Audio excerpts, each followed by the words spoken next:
Вот и наступила весна. Граница, конечно, стертая здесь, в Алтае, между весной и зимой. Но я для себя определил, что весна — это когда ночью температура не опускается к 3-5 градусам, а остается в районе 10.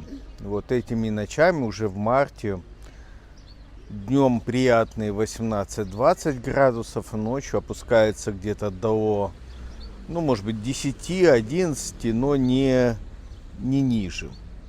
Сейчас, пожалуй, самое приятное время года, потому что еще вот-вот и будет жарко. Шорты я уже начал носить, потому что в джинсах жарковато мне уже. Местные жители до сих пор ходят в пуховиках. Я уже в шортах хожу, но еще, видите, ношу кофту с длинным рукавом, хотя ее вынужден все чаще расстегивать, чтобы было попрохладней. Но боюсь вспотеть и потом подхватить какое-нибудь опять вирусное заболевание. Те, кто на меня не подписан, подпишитесь сейчас обязательно. Напишите мне прямо во время просмотра этого видео комментарий, потому что YouTube и его алгоритмы лучше всего именно на это реагируют. Поставьте мне лайк. Если я вам не нравлюсь, поставьте дизлайк. Очень важно, на самом деле, чтобы вы писали комментарии, потому что так я по-прежнему остаюсь связан с теми, кто меня смотрит на русском языке. Я лучше понимаю, что вам интересно или что вам не интересно. Если вам что-то не интересно из того, что я рассказываю, об этом напишите тоже. Так вот, подводим итоги на 11 марта 2025 года по всем вопросам. Прокуратура «Горячего ключа» начала мне чаще писать. Это приятно. И несмотря на мою жесткую критику Заура СИЗО, прокурор «Горячего ключа», все равно прокуратура старается как-то более-менее осмысленно мне отвечать. Они решили упростить себе процесс, отвечает в одном письме на все мои жалобы. Вполне себе логично, меньше бюрократии, я и так все пойму. Так вот, по пунктам ответа, которые я сюда приложу. Первое. Уголовное дело опять приостанавливала полиция «Горячего ключа», не хотела расследовать. Прокуратура отменила решение о приостановке. Я надеюсь, что у следственного отдела полиции «Горячего ключа», я немножко подзавис, чтобы не запутаться. Так вот, у полицейских, у следователей возникнет желание, наконец-таки, собрать по прошествии 3 лет свидетельские показания, которые хотя бы хоть как-то будут отличаться между собой. Еще раз для полицейских, если они вдруг забыли, напомню, что первый раз мы зафиксировали походы с лестницы в лес наших соседей 1 декабря 2022 года ночью. Второй раз они ходили на камере 3 декабря ночью, как раз в день поджога. В 4 утра выключалось электричество заранее. То есть это 2 эпизода подготовки преступления, связаны между собой. Люди просто так по ночам с лестницы в лесу не гуляют. В декабре 1 декабря, 3 декабря в 4 утра, то есть в час ночи люди ходили, в районе часа ночи. Потом 4 утра отключилось электричество. Это не совпадение, что в этот день подожгли. Электричество отключили сознательно. Машины ездили по улице Ольховой 3 декабря ночью. И в 20 часов по Москве, когда разрядили все аккумуляторы охранно-пожарных систем, дом подожгли. Опросите, наконец-таки, соседей всех. Светлану Фенько, Сергей Фенько, пускай с Ольховой 10 даст нормальные показания, перестанет себя женщиной называть. Спросите, пожалуйста, соседей напротив с Ольховой 3, которые видели пожар и которые мне и позвонили, они свидетели, почему вы их не опрашиваете, я не понимаю. Спросите Валентину Матвеевну с Ольховой 6, она свидетельница Филина, тоже, почему-то вы его опросили, а ее нет, хотя не все могут быть свидетели. Опросите большее количество жителей, которых я вам перечислил как потенциальных поджигателей. Александр Чапля, живший, не знаю, жив ли он еще, на Горной, публично заявлял, что он хотел бы, чтобы мой дом сгорел, как и другие дома понаехав, так называемых. Вы его не опрашиваете. Ну вот даже для галочки как бы должны были опросить. Человек неоднократно публично в чатах писал и лично мне заявлял, что наши дома нужно поджигать. И об этом были споры в WhatsApp-чатах нашего ТОСа 26. Но полиция не хочет. Человек говорит, я буду дома поджигать, и полиция его и не опрашивает. Почему? Может быть, Чапля поджег мой дом? Откуда? Почему вы, вот, полицейские, не хотите его опросить? Помимо меня, свидетели таких заявлений Александра Чапля, это все участники этого ТОСовского чата. Наталья Торопова, Андрей Крижевских, там не знаю кто еще, на память. Куча народа сидела и видела его высказывания, и с ним по этому поводу спорили. Вот. Есть другие соседи, о которых я вам писал, что тоже имеют давнишние неприязненные отношения со мной. Их опросите. Но вы не хотите этого делать. Почему, товарищи полицейские, мне непонятно. Так вот, прокуратура горячего ключа не дает полиции расслабиться, ну, по крайней мере, документально пишет мне прокуратура о том, что отменено постановление о приостановке уголовного дела по поджогу, должно, по идее, сейчас расследоваться. Я еще раз повторю для Оксаны Александровны Плиз, который руководит следствием, замначальника отдела полиции горячего ключа. Все, что вы хотите от меня узнать лично, когда меня допросите в отделе полиции в горячем ключе, вы можете узнать от меня публично. Вот я вам, как журналист, обещаю, присылайте список вопросов, и я по этому списку вопросов, глядя в камеру, дам вам исчерпывающие ответы на эти вопросы. Я, по сути, уже на эти ответы и даю вам, в смысле, на эти вопросы даю вам ответы. Я не называю ряд фамилий просто потому, что я их письменно вам перечислил. Через госуслуги, через сайт МВД я отправлял списки людей, которые могут быть заинтересованы в поджоге моего дома. Что вам еще нужно? В чем разница, если я на камеру могу продемонстрировать паспорт, назову вам ответы на ваши вопросы, или лично буду сидеть у вас в отделе полиции? В отделе вы хотите меня для чего? Для того, чтобы меня запугать? Ну, вряд ли это получится. Для того, чтобы мне предъявить что? Ложный донос, клевету? Какие вы составы мне хотите навесить? Все это вы можете спокойно сделать дистанционно. Вон, Роскомнадзор не смущает то, что я нахожусь в Испании последние 2,5 года. Они почему-то Роскомнадзор считает, что я до сих пор им подсуден. Вот. Вы также можете предъявить мне все обвинения, какие вы хотите мне, если хотите предъявить, дистанционно. Так что, Оксана Александровна, я считаю, что все ваши вопросы вы спокойно можете мне задать письменно.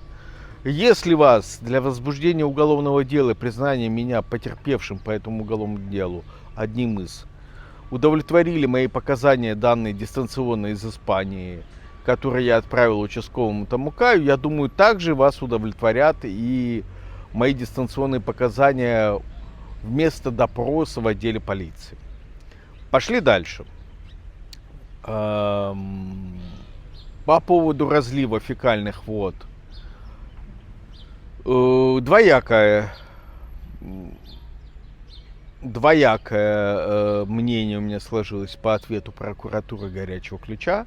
С одной стороны, прокуратура говорит о том, что территориальные органы Следственного комитета Российской Федерации рассматривают мои заявления и материалы прокуратуры по разливу фекалий. С другой стороны, в конце ответа прокуратура пишет, что мои доводы о том, что должностные лица водоканала и администрации горячего ключа причастны к разливу и на них следует возбудить уголовное дело, являются предположительными. Ну, давайте вот смотреть. Горячий ключ, администрация, водоканал упорно настаивает на том, что разлив 22 года был аварийным. Под аварией предполагается ненормальное функционирование какой-то системы в неком очень коротком периоде времени. Я зафиксировал впервые разлив фекалий в январе 22 года. Потом повторный зафиксировал 1 марта 22 года. Потом 11 марта 2022 года вместе с сотрудниками Россельхознадзора, лаборатории мы ходили от места стечения фекалий в реку Псикупс, основное, где вытекают фекалии, это на около Кирпичной 12.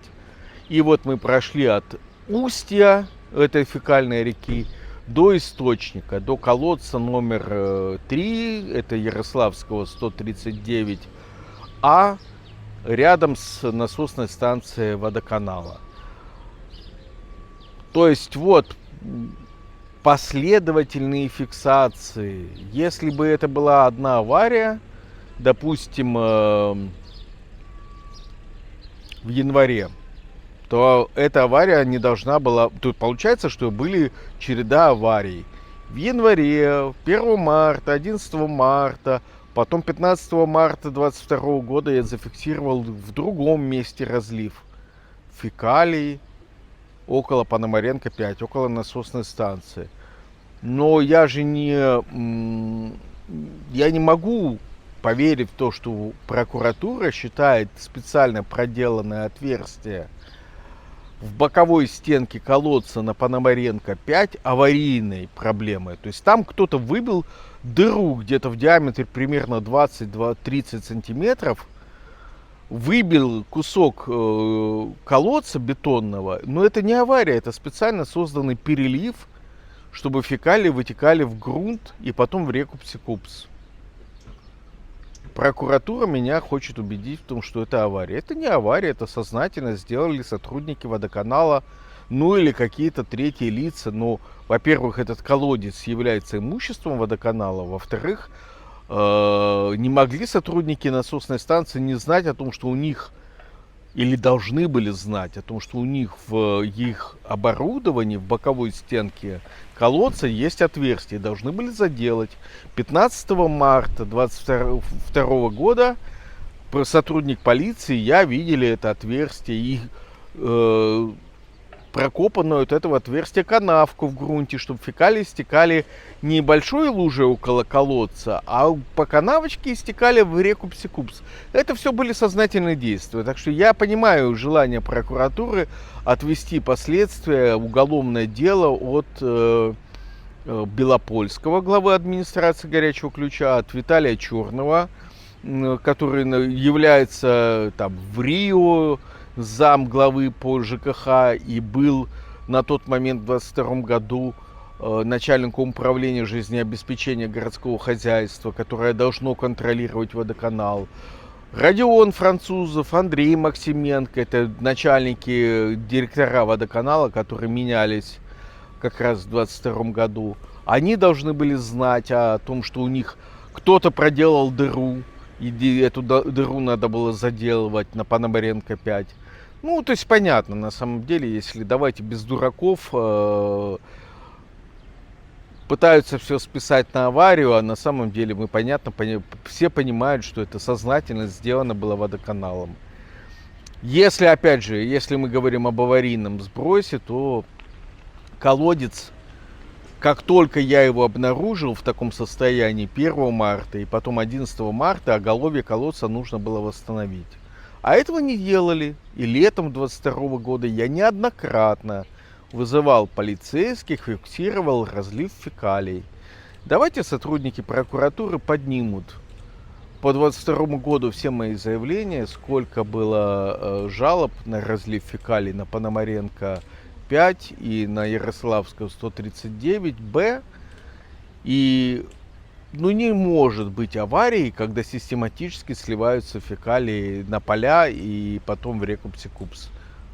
Это не аварии, это систематически. Вот такой ответ водоканала. Да, еще водоканала, господи, оговорился, прокуратуры.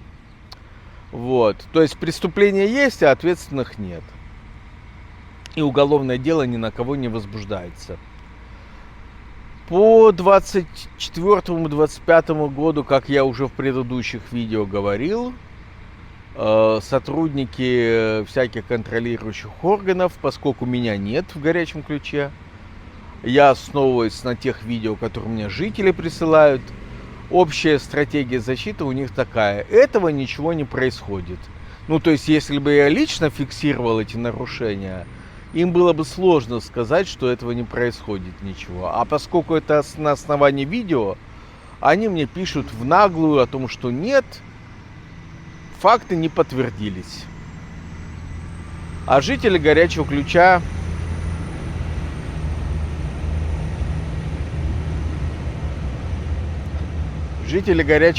боятся сами вызывать сотрудников полиции, и контролирующих органов, потому что Горячий Ключ город маленький, и администрация, которая принадлежит водоканалу, найдут, как отомстить тем, кто вызывает контролирующие органы. Видите? Боятся люди. Я их понимаю. Они не хотят стать следующими, кому сожгут дом. И